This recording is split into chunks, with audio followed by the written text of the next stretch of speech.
Hello guys, nasa na tayo? Nandito na po kami sa may plaza, sa palengke. Ganap tayo ng cafe. Wala tayong makita.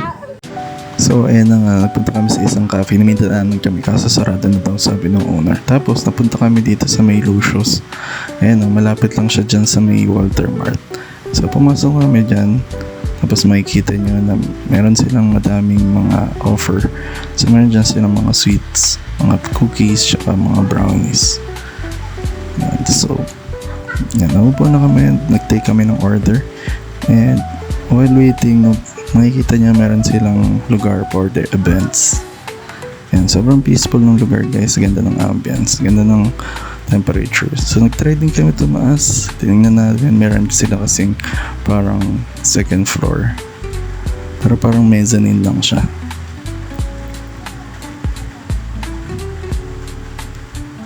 And meron din siya mga painting dyan sa mga wall, sa murals. And tapos meron yan, ang cute ng mga paintings niya guys, simple lang pero ang colorful. Ayan, meron din sila dyan, parang high chair. Ayan, ito naman yung view from the top.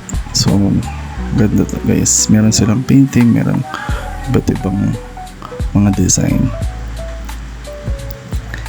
Ayan, bumaba na kami. Ayan, sobrang cozy guys sa loob. Naka-aircon naman yung loob. Then sa labas naman, al-fresco siya.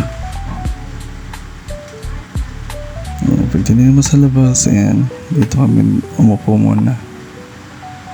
Habang hinihintay namin yung order, dyan na dumating yung order.